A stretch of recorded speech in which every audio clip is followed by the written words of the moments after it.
Buenos días a todos otra vez. Mucho gusto en saludar a Rocío, que viene otra vez, a Mario, por supuesto. Qué bueno que estás bien, Mario, verte.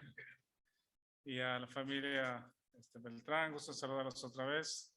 A Trinita, que hace rato también no la veíamos. Bienvenida, Marcos,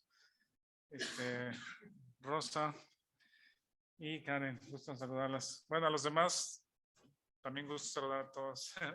Y también invitamos a todos los que ¿cómo se llama? Están todavía ausentes en la iglesia o de la iglesia, no de la iglesia, pero del lugar, de la casa, los domingos, a que consideren en oración congregarse, pues es de mucha edificación y de mucho aliento estar juntos y vernos cara a cara y orar unos por otros. Realmente esa parte de la iglesia junta en vivo, pues es muy alentador, es muy edificante y fortalece la fe de todos. Entonces, les pido que consideren en oración congregarse. También ha sido muy buena experiencia y muy bonito ver también, y gracias a los hermanos que han estado compartiendo en las últimas semanas, pues diferentes temas. Por supuesto, Víctor, Julio, que nos compartió también en una ocasión, Hugo, que lo hace más seguido también allá en Monterrey o desde Monterrey, Paco, y Oscar, que estuvo aquí. También aprovechamos, hicimos una pausa al estudio de Víctor para aprovechar la visita de Oscar. Entonces, esa parte de que también otros hermanos estén participando, creo que es muy edificante. Entonces, ya estamos platicando con Víctor para hacer otra ronda un poquito más adelante y preparando otra ronda de predicaciones para que varios participen. Iniciamos el estudio de Proverbios. Y una de las preguntas para iniciar es cómo estudiarlo, y esperamos que podamos contestar esa pregunta, cómo acercarnos a estudiar el libro de Proverbios, poder contestarla esta mañana como una introducción. Hay una de las 10 provincias de Canadá que está al este, es el sureste de Canadá, se llama Nueva Escocia, está al norte de Nueva York. Si ustedes ven el mapa, está Nueva York y al norte está Nueva Escocia. Y la capital de Nueva Escocia es la ciudad de Halifax. Y por cuestiones de trabajo me tocó estar allá hace unos años, creo que unos 10, 11 años anduvimos por allá, porque es una ciudad de mucha pesca, mucha producción de pescado, y sobre todo bueno, en ese momento era aceite de pescado, lo usábamos o representábamos una empresa que usaba o usa todavía el aceite de pescado por el valor del omega 3 para implementarlo en productos. Y visitamos una planta que microencapsulaba el aceite y lo teníamos disponible en polvo. Entonces desarrollamos algunas aplicaciones para el polvo conteniendo omega 3. Fue muy interesante esa experiencia. Más tarde, ya que había pasado algún tiempo de que visitamos la ciudad, me di cuenta, o leyendo un poco acerca de la historia del Titanic, que en 1912 se hundió, resulta que la ciudad más cercana, donde fue el hundimiento del Titanic, es Halifax. La ruta de Londres, o no fue Londres, sino en Inglaterra, la ciudad donde salió el Titanic, hacia Nueva York, tiene como ruta, pasa muy cerquita la ruta de Halifax. Pues ya de Halifax baja un poco al sur y ahí está Nueva York, el puerto de Nueva York. Entonces, a raíz del hundimiento del Titanic, resulta que la primera ciudad donde salieron los barcos para rescate fue Halifax. De ahí rescataron a muchas personas todavía con vida, muchos cuerpos ya que habían fallecido. Y ahí en la ciudad de Halifax hay cementerios. Hay muchos cementerios donde mencionan a esta persona, tal y tal, fue del hundimiento del Titanic.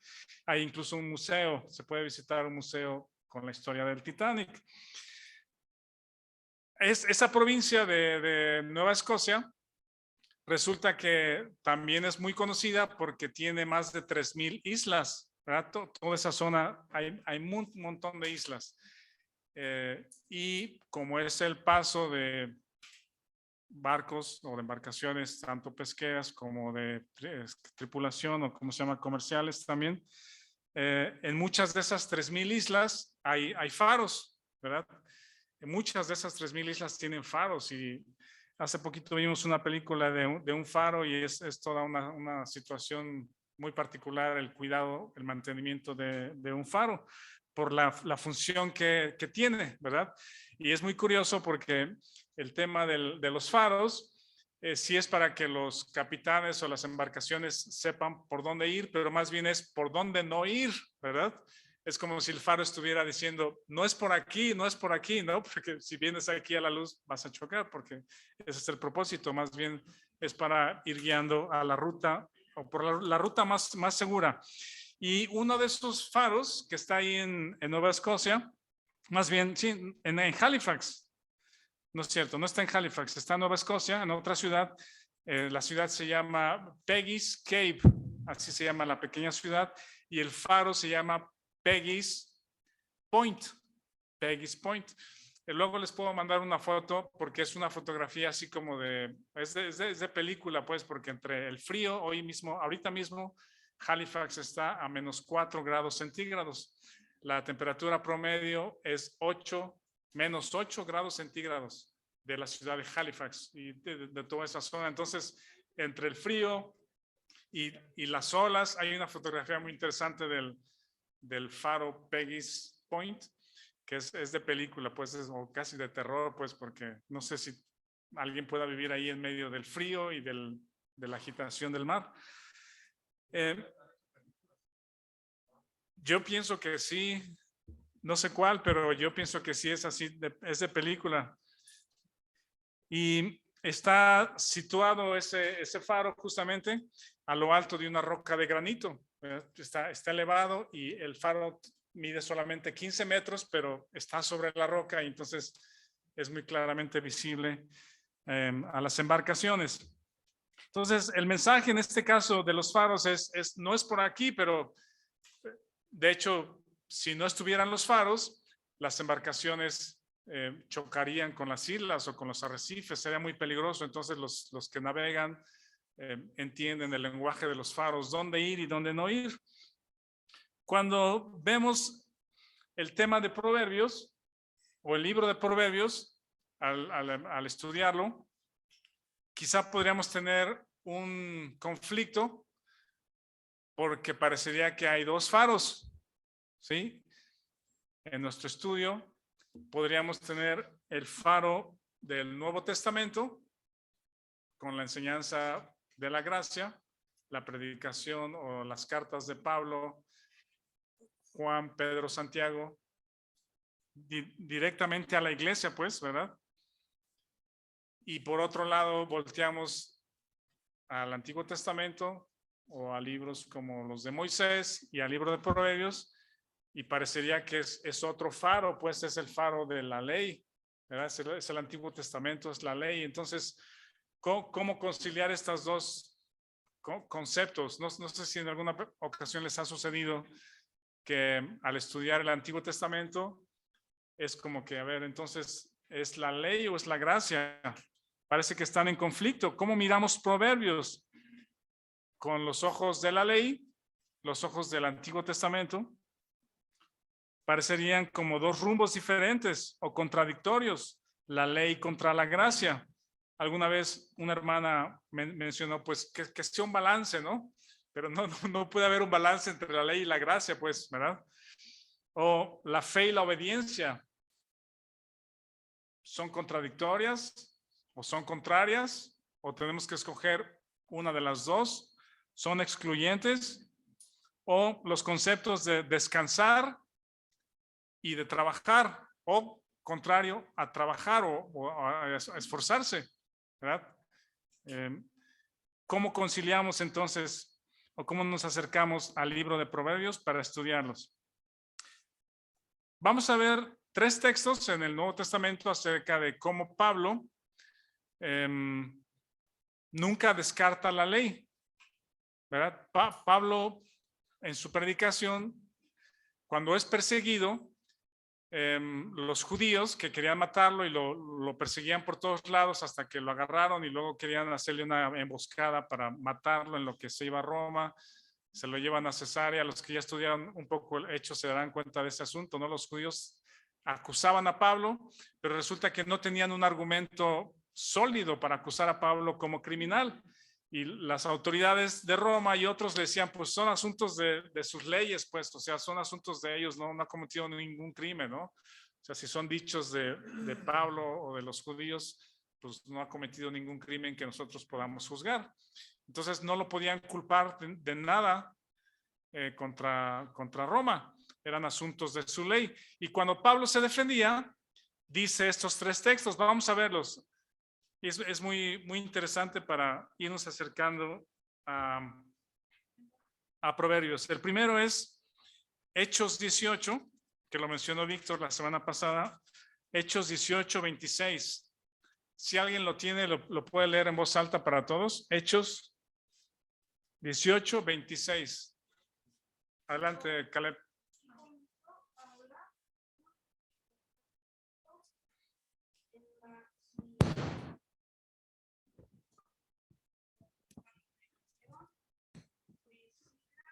Y Aquila le tomaron aparte y le expusieron más exactamente el camino de Dios. Gracias, Caleb. Víctor nos explicaba que este evento sucede en Éfeso, ¿verdad? Y en Éfeso estaba Apolos, y dice Apolos tenía mucho de nuevo y sabía mucho de las escrituras y hablaba, era muy elocuente. No sé si hay alguien aquí como Apolos, pero ¿como quién sería? Como Julio, como Víctor Valdovinos, que mucha energía pues para hablar, ¿verdad? Pero Apolos tenía un pequeño problema, ¿sí? Pequeñito problema, ¿ande? ¿Como Julio? No, como Julio no.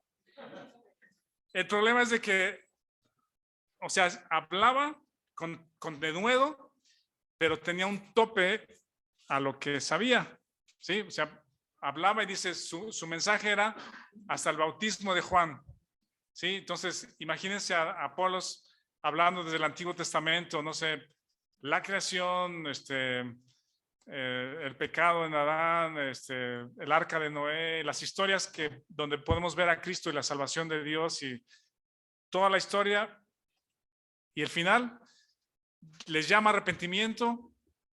Juan está bautizando a todo el que venga para arrepentimiento. ¿Qué más? ¿Qué más? Ya no tengo nada más que decirles. Si quieren, repito la historia, voy de nuevo. Pero ese era su tope, ¿verdad? Entonces, es todo lo que sabía él, aunque ya había otros acontecimientos, pero era todo lo que sabía. Entonces, Priscila y Aquila, así como Hugo, cuando dice que cuando predique algo equivocado, solamente le dicen, ¿tienes 5 minutos? Nunca ha sido necesario, pero la primera vez que platicamos con Hugo allá en Monterrey y lo invitamos a participar en una exposición o compartir un domingo, me dijo, ahí estás, ¿verdad, Hugo? ¿Sí está? No voy a decir nada malo, Hugo. Pero me dijo, sí, o sea, sí, me gustaría participar, ayúdame, estudiamos o lo que sea el tema. Dice, nada más que si me desvío en algo, nada más hazme así, dice, dame 5 minutos. Lo dijo en broma, pero así le hicieron Priscila y Aquila a Apolos, ¿verdad? Dijeron, Apolos, ¿tienes 5 minutos? Y dice, lo trajeron aparte, no sé si habrán sido 5 minutos, no creo, pero dice, le expusieron más exactamente el camino de Dios. Supongo que con amor y contacto le han de haber dicho, Apolos, vas muy bien, qué padre que las personas están escuchando y los estás acercando, predicando el evangelio o lo que sabes de Dios, pero te falta una información muy importante. Entonces le avanzaron la información hasta, si sabía hasta el bautismo de Juan, le faltaba la vida sin pecado de Cristo, ¿verdad? Acepto por Dios, este es mi hijo amado en que tengo complacencia, la traición, la muerte, la resurrección, el la revelación o la presencia de Cristo resucitado ante sus discípulos, más de 400 o 500 al mismo tiempo, para que ellos pudieran dar testimonio, y la ascensión, ¿verdad? Y el inicio de la iglesia, la venida del Espíritu Santo, eso no lo sabía Apolos. Entonces ellos no le dijeron a Apolos, mira, todo lo que dijiste atrás está mal, Apolos, perdón, pero está mal, ahora tienes que predicar esto. Eso no lo hicieron, ¿verdad? Vas muy bien, ahora síguele con esta otra información, ¿verdad? Eso es lo que sucedió. Ok, y luego otro texto está en Hechos 24:14. Hechos 24:14. Está, sí. Ahí en el 27 dice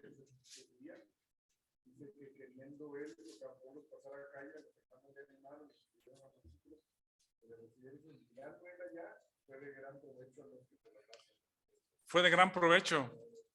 Tenía mucha más información y ahora acerca de la vida de Cristo en nosotros, pues, o sea, eso está bien bueno. El que sigue es Hechos 24:14. Aquí está Pablo presentando su defensa de esto que les digo, que lo están acusando, pero las autoridades, los gobernadores dicen, pues son cosas de ustedes, no lo puedo meter o a la cárcel o algo por algo que no ha hecho, no ha sido un criminal. Pero alguien lea el 13 y 14, por favor. Y te pueden probar las cosas de que ahora me acusan. Pero esto te confieso que según el camino que ellos llaman herejía, así sirvo al Dios de mis padres, creyendo todas las cosas que en la ley y en los profetas están escritas. Esto está muy bueno, subrayenlo ahí, anótenlo, pónganle una flechita o algo, porque Pablo le está diciendo, Félix, me están acusando de cosas, pero no tienen ninguna prueba. No lo pueden probar, son puros bla, bla, bla de cosas que si la herejía o que si hablo en contra de la ley. Pero vean, Pablo se defiende y dice, esto te confieso. Según el camino que ellos llaman herejía, así sirvo al Dios de mis padres. Y vean esta frase, creyendo todas las cosas que en la ley y en los profetas están escritas. Eso es muy importante, porque le está diciendo lo mismo, no es, miran, el Antiguo Testamento, ustedes judíos que enseñan a Moisés, sorry, pero ya no sirve, pues, o sea, es otra cosa, yo vengo a predicarles otra cosa nueva, y no, es todo lo que los judíos vienen predicando, eso yo lo creo también, ¿sí? Pero hay más información, porque toda esa, la ley y los profetas hablan de Cristo, y eso es lo que yo vengo a predicarles. Eso es lo que los judíos ya no aceptaban, ¿verdad? Que ese Jesús fuese el Mesías del Antiguo Testamento. Eso es lo que ellos estaban rechazando. Pero Pablo dice, la ley y los profetas, yo lo creo. 100% estoy convencido de que es verdadero, es palabra de Dios, es histórico, es el Dios de nuestros padres y eso es lo que yo predico. Y hay un texto más que es el versículo 26. Ahí mismo en Hechos. El versículo, vean 19 al 23. ¿Alguien lo lee? Del 19 al 23. Y ahorita regresamos a cosas de Proverbios. Por lo cual, oh rey Agripa, no fui rebelde a la visión celestial, sino que anuncié primeramente a los que están en Damasco y Jerusalén y por toda la tierra de Judea y a los gentiles que se y se convirtiesen a Dios haciendo obras dignas de arrepentimiento. Por causa de eso los judíos, prendiéndome en el templo, intentaron matarme, pero habiendo obtenido auxilio de Dios, persevero hasta el día de hoy dando testimonio a pequeños y a grandes, no diciendo nada fuera de las cosas de los profetas y Moisés. Dijeron que habían de suceder, que el Cristo había de padecer y ser el primero de la resurrección de los muertos para anunciar luz al pueblo y a los gentiles. Ven, es el mismo argumento otra vez, pero ahora delante de Agripa. Hechos 26, 19. ¿Estábamos en otro? Ah, ok, es que Trini latino.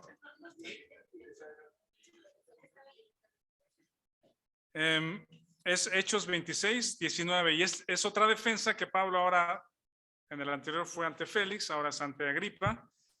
Lo acusan, dice, se intentaron matarme los judíos. Dice, yo predico a los gentiles que se arrepientan, que se conviertan. Dice, dando testimonio a pequeños y grandes. Y esta es la frase que llama la atención. No diciendo nada fuera de las cosas que los profetas y Moisés dijeron que había de suceder. ¿Qué es lo que Moisés y los profetas dijeron que iba a suceder? Que el Cristo, que es este Jesús al que Pablo está predicando, iba a padecer, ser el primero de la resurrección para anunciar luz al pueblo y a los gentiles. ¿Ven lo que está pasando? Cuando hablamos acerca de Proverbios, no es una disputa entre si es ley del Antiguo Testamento o gracia del Nuevo Testamento. No son dos faros que pelean entre fe y obediencia, entre ley y gracia, ¿verdad? Sino están alineados.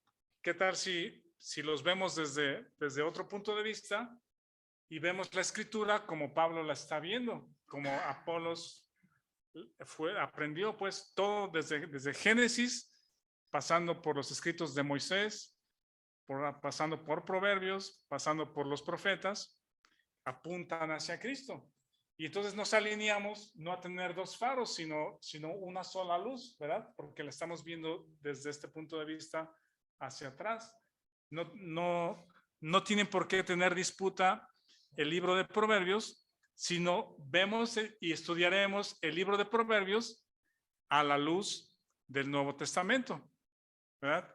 A la luz de la obra completa de Cristo, que ahora la conocemos.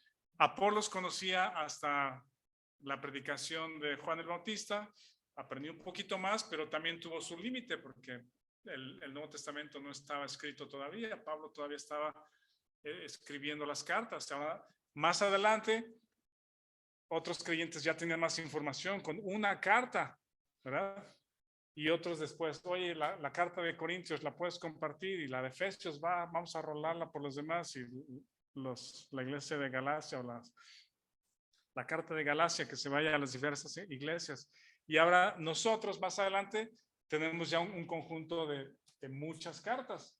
O sea, pero desde allá, desde los escritos de Moisés, Proverbios, los profetas, los evangelios y las cartas, es la palabra profética más segura. Y así es como respondemos a la pregunta, o respondemos primero a la pregunta, ¿cómo estudiar Proverbios? A la luz del Nuevo Testamento, a la luz de lo que Pablo, Juan, Pedro y Santiago han escrito para la iglesia. Así es como volteamos para atrás y estudiamos el libro de Proverbios. Son dos faros alineados. Y hay 5 temas, o 5 temas. No quiero entrar muy profundo en cada uno, pero no sé si están anotando, pero también se los paso. La primera forma de ver el libro de Proverbios, o dentro de esta pregunta, a la luz del Nuevo Testamento, es la soberanía de Dios. Vamos a observar el libro de Proverbios considerando la soberanía de Dios. Pedro escribe, humillaos bajo la poderosa mano de Dios y Él os exaltará cuando fuere tiempo, a su debido tiempo.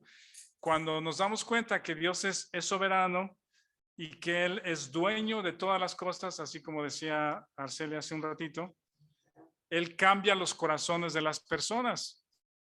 No sé si se han puesto a pensar estas cosas. Dios cambia el corazón de las personas. Y dice el texto, el corazón del rey está en la mano de Dios. ¿Sí? Se cree rey y todo, pero Él no tiene la última palabra. ¿Sí? Podemos decir lo mismo de los gobernadores. Ahorita que hay tensión de esta guerra entre Rusia, Ucrania, Estados Unidos. Bueno, Estados Unidos y sus aliados dicen que no va a mandar tropas a la región, pero va a poner sanciones económicas.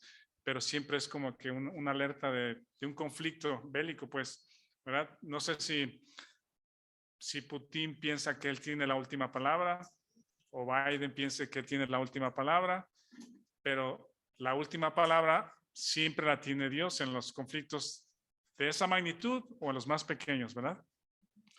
Dios cambia los corazones, Dios cambia las circunstancias y de eso tenemos testimonio en toda la Biblia, a lo largo de toda la Biblia.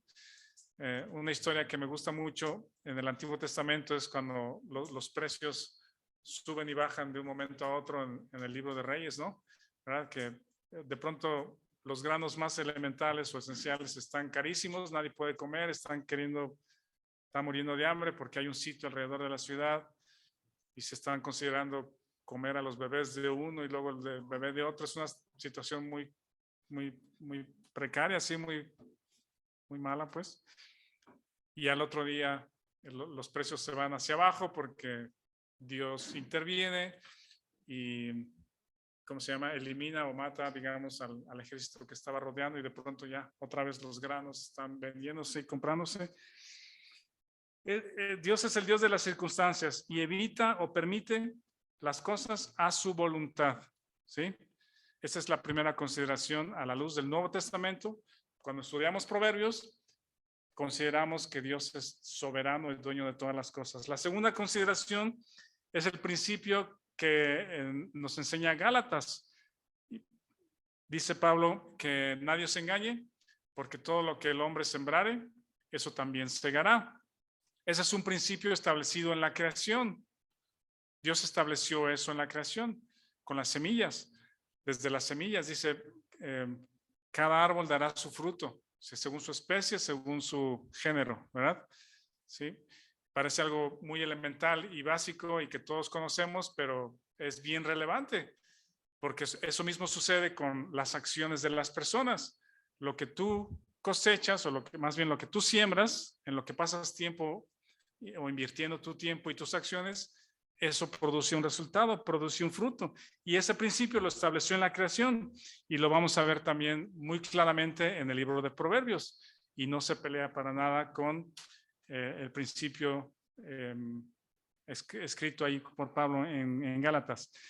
Otro texto más es que vamos a ver este texto que está en Corintios, segunda de Corintios, en el capítulo 3. Todo esto, si me permiten, se los paso más tarde en el chat como un resumen de la introducción. Es segunda de Corintios 3. Alguien lea, por favor, del versículo 1 al 3. Comenzamos otra vez a recomendarnos a nosotros mismos, o tenemos necesidad como algunos de cartas de recomendación para vosotros o de recomendación de vosotros. Nuestras cartas son vosotros, escritas en nuestros corazones, conocidas y leídas por todos los hombres, siendo manifiesto que sois carta de Cristo, expedida por nosotros, escrita no con tinta, sino con el Espíritu del Dios vivo, no en tablas de piedra, sino en tablas de carne del corazón. Cuando vemos el libro de Proverbios entendemos esto, que por los frutos de cada persona se conoce qué tipo de fruto es. Y Pablo dice constantemente que, dice a los corintios, les dice, ustedes son cartas abiertas, son leídas y conocidas. Y esa carta está escrita con el Espíritu Santo. El Espíritu Santo dice, expedida por nosotros, escrita no con tinta, sino con el Espíritu del Dios vivo. El punto es, una persona que lee, estudia, cree y aplica, por decir, el libro de Proverbios, que empieza a enamorarse del valor o de la sabiduría, del contenido del libro de Proverbios, no solamente conoce al Dios soberano de las circunstancias y de los corazones, ve el fruto de lo que cosecha, ¿verdad? Pero también se vuelve una carta abierta para un mundo en oscuridad. Una persona con el testimonio de Proverbios o la sabiduría de Proverbios en su vida es una carta abierta y parecería como que cada vez más son especímenes raros o en extinción, ¿verdad? Los creyentes sabios, maduros, prudentes, esforzados, ¿verdad? Buenas familias, buen matrimonio, hijos obedientes, sirviendo al Señor, perseverantes, diligentes. Parece que esos especímenes cada vez están en, como se dice, en peligro de extinción, ¿verdad? Entonces, cuando un creyente es impactado por el Espíritu Santo en su vida, es una luz, es una carta abierta que es conocida y leída por todo el mundo.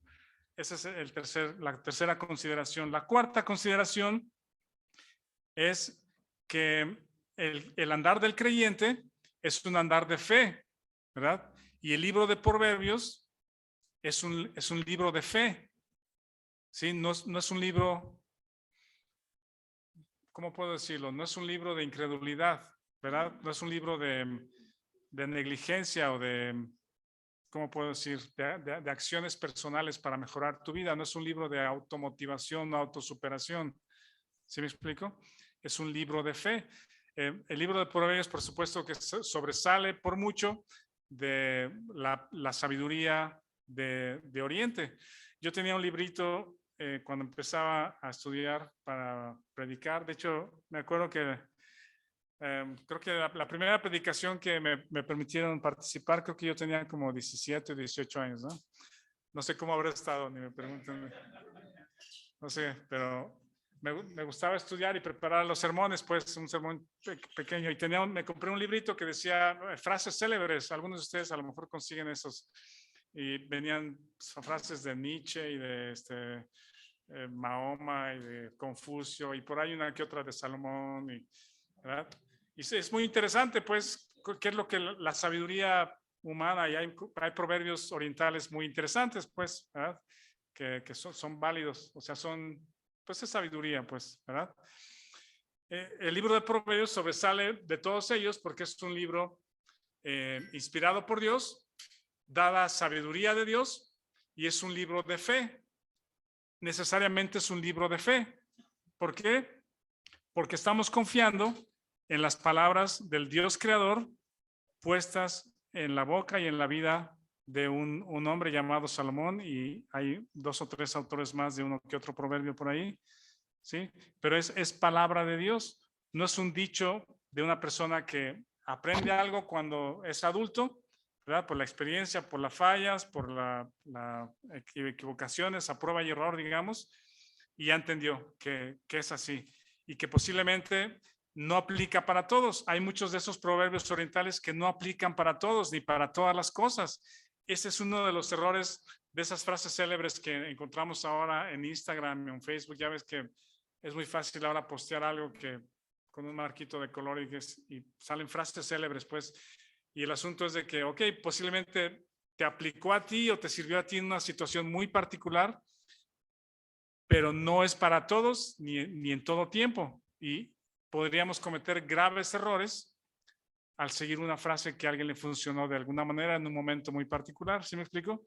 ¿Sí? Alguien dice por ahí, por ejemplo, sigue tus sueños, ¿sí? Persevera y sigue tus sueños. No dejes que nadie te los quite, que te los robe.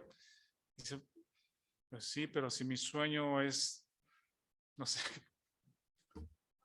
es decir, robar bancos, yo me gustaría entrar con una ametralladora en el banco, eso es lo que más, no sé, algo pues que sea inmoral, injusto, pero ese es mi sueño, o algo inmoral, perverso, ese es mi sueño.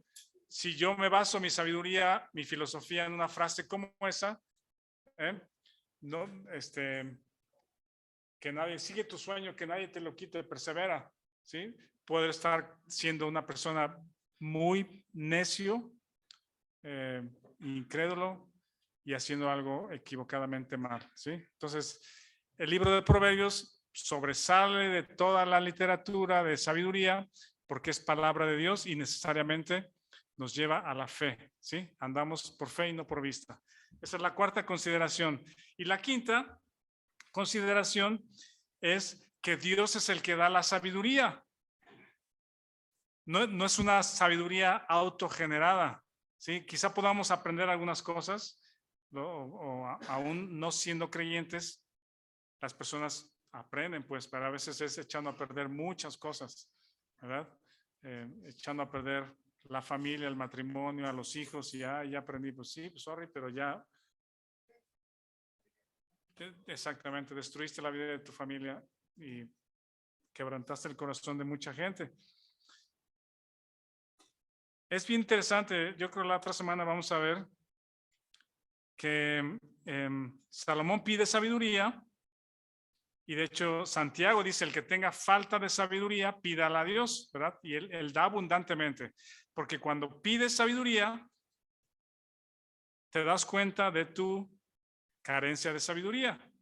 Si estás en una posición de necesidad y acudes al que te puede proveer esa sabiduría. Y Daniel 1:17 también, cuando habla de Daniel y sus amigos, dice, Dios es el que da el conocimiento y la inteligencia. Eso proviene de Dios. Ahora, esas son las primeras 5 consideraciones. Vuelvo a la pregunta. Ok, ¿cómo estudiamos el libro de Proverbios ya en la práctica? Hay 2 maneras que yo encontré. La primera es yéndonos capítulo por capítulo, pero el problema es de que como no es una carta escrita como las de Pablo, pues, parece como que no es un pensamiento muy hilado, pues, aunque sí de pronto van a un tema y otro, pero tiene un propósito la carta, un tema en general regularmente las cartas. Entonces, como no es una carta, creo que no es conveniente ir versículo por versículo. ¿Es una carta doctrinal, Proverbios? ¿Qué piensan? ¿Lo vemos como doctrina? La respuesta es sí. Es una carta de instrucción, es una carta de enseñanza, que quizá podemos diferenciar doctrina de teología. Doctrina tiene mucha enseñanza y aplicación práctica. El tema de teología quizá no, más bien no es como la carta de Romanos, donde encontramos rica teología de la salvación, de quién es Dios, de quién es Jesucristo, como en Gálatas, la cristología, la doctrina, o más bien, sí, la teología de quién es Jesucristo la encontramos en Gálatas, por ejemplo. ¿Quién es Dios? Pues el Antiguo Testamento nos habla acerca de Dios como el Creador. Por cierto, ahora cuando empezó la pandemia terminamos nuestro estudio bueno, no lo terminamos, pero tuvimos que tener el estudio de teología que teníamos los domingos a las 10. Vamos a tener que volver a empezar, ¿no? Para recordar todo lo que estudiamos. No es un libro de mucha teología, pero sí tiene enseñanza rica. Encontré un bosquejo de un autor que hace un bosquejo de capítulo tras capítulo del libro, pero no sentí como que pudiéramos aprovechar mucho esa manera. Por ejemplo, dice capítulo 1, introducción a la sabiduría, ¿sí? Del 1 al 7. Del 8 al 9 es como bosquejando el libro, ¿no? Dice del 8 al 9,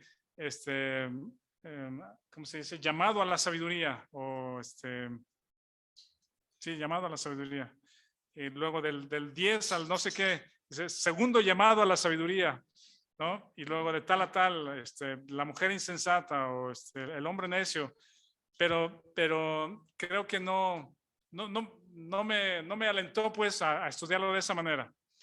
Entonces, les voy a tratar de comunicar cómo es que creo que podemos estudiarlo. Espero que me esté podiendo dar a entender.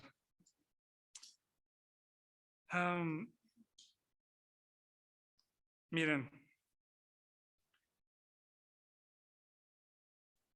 Salomón, cuando oró, eso lo vamos a un poquito más la próxima semana, pero David y Salomón tuvieron niñez y juventud muy diferentes, ¿sí? David, al parecer, fue un niño como que, el último, ¿no? Anda por ahí con las ovejas. Trae tus hijos para ver cuál es el rey. Pues tengo estos 6. ¿No tienes otro? Pues sí, pero, sí. Anda por allá. A ver, tráelo.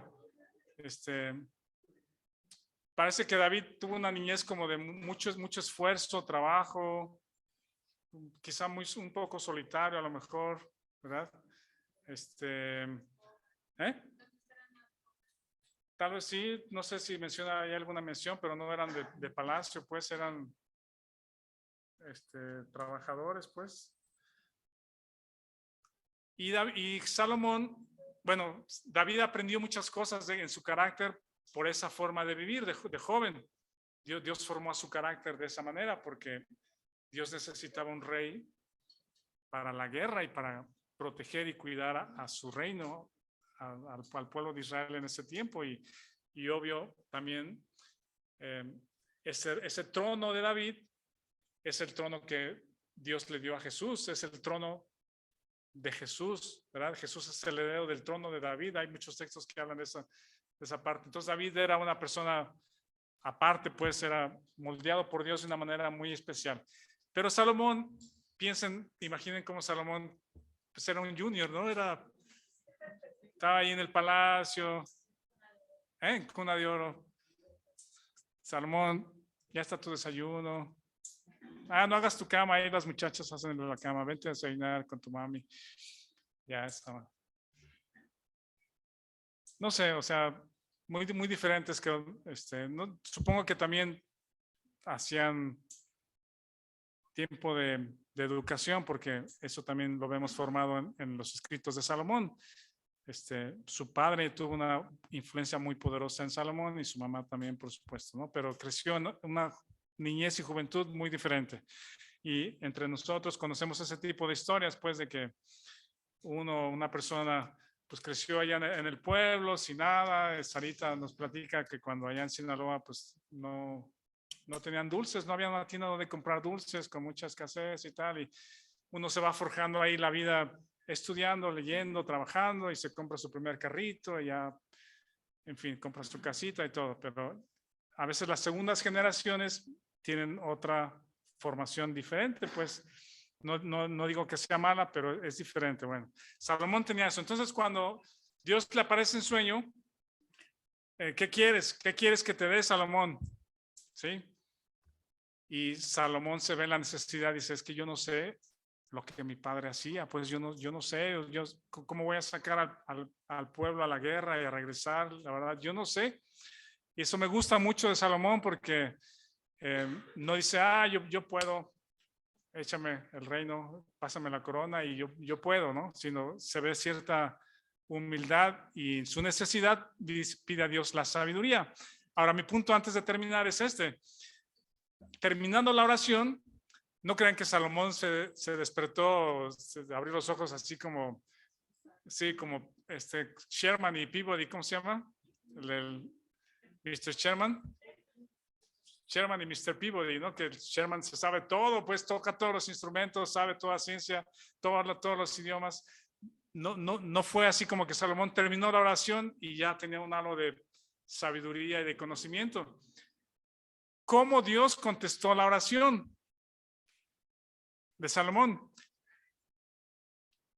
Esa pregunta, o más bien la respuesta a esa pregunta, nos las da el libro de Proverbios.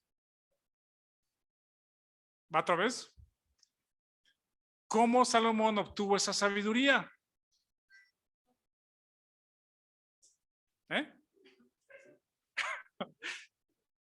Así de un momento a otro ya soy sabio. Hey, papá David.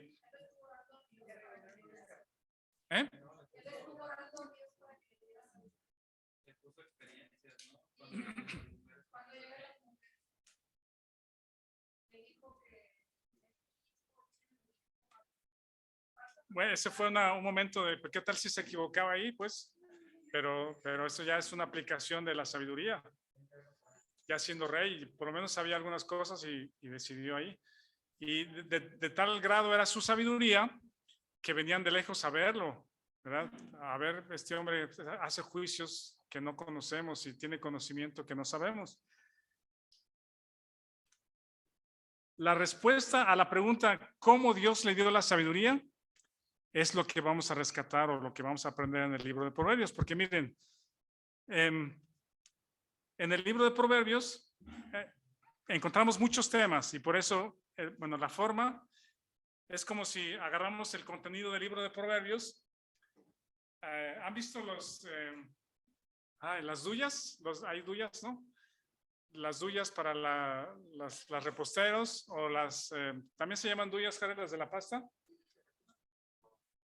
¿Cómo se llaman? Jared puede hacerles pasta de fettuccini, de linguini, de estrellitas,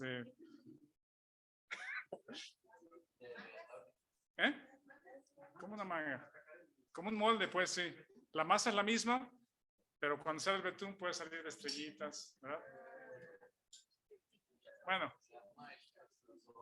el contenido del libro de Proverbios, le vamos a pasar una malla de un tema, ¿sí? Y luego cambiamos la malla y pasamos otro tema a través de todo el libro de Proverbios, o los más destacados. Creo que esa forma de estudiarlo nos puede ser más relevante por esto, porque cómo Dios le dio la sabiduría a Salomón no fue cuando él abrió los ojos después de su oración y ya se volvió un joven sabio. Los temas, o algunos temas del libro de Proverbios son estos: la relación entre padres e hijos, el matrimonio, el trabajo, la inmoralidad, el gobierno, la integridad, los negocios, los abuelos, la mujer, no vayan a decir basta o cómo se llama, lotería, el soborno, la amistad, reprensión, el necio, justicia, negligencia, diligencia, riqueza, pobreza, perezoso o pereza. ¿Qué es lo que Jehová abomina? La abundancia. Son algunos de los temas del libro de Proverbios. Y la forma en que Dios nos da sabiduría, creo que es la misma forma en que le dio la sabiduría a Salomón. Y es esta, para concluir. Joven Salomón, ¿quieres ser sabio? Eso me lo pediste. Ahí tienes a tu papá y ahí tienes a tu mamá. Ellos te van a hacer sabio. Escúchalos. Está atento a su voz, está atento a su dirección y a su instrucción. ¿Sí? Fase 2. Es que no tengo papá. Es que mi mamá nos abandonó o mi mamá murió. ¿Ok? Fase 2. Trabajo. Dios te pone un jefe, compañeros de trabajo, horario de trabajo, gánate tu propio sueldo, ahí Dios te va a dar su sabiduría. ¿Sí? Pues es que soy perezoso, no estoy muy ávido para el trabajo, no es lo mío. ¿Ok? Fase 3. Ahí tienes a tu esposo, ahí tienes a tu esposa. Aquí sí vas a aprender sabiduría. ¿Sí? Joshua acaba de entrar a la fase 3.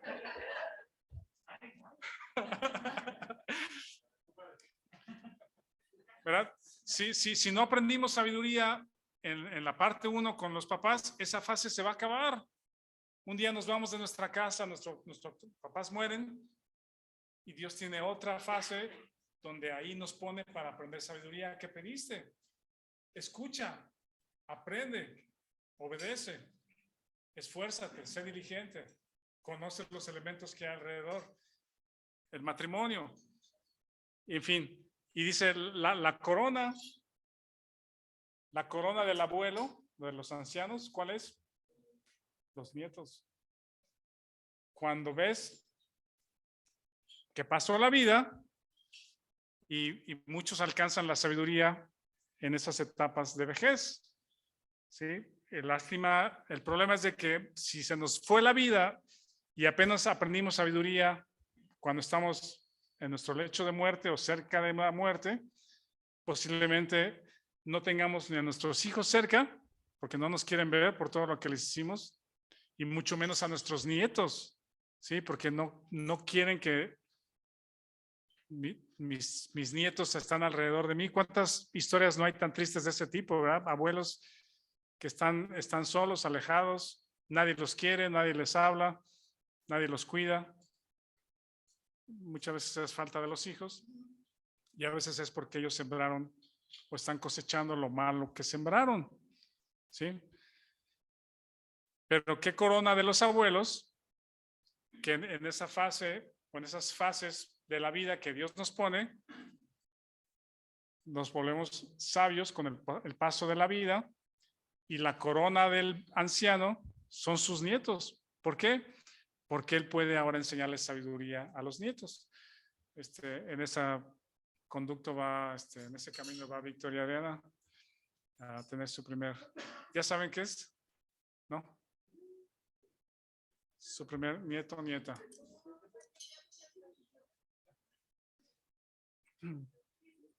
El hilo conductor de todos estos temas, el hilo conductor de todos estos temas será la pregunta o contestar a la pregunta, ¿cómo recibo o aprendo la sabiduría? Dios nos pone en esas diferentes fases y eso es lo que primero Dios estudiaremos pronto. Bueno, empezamos a estudiar. Víctor, gracias.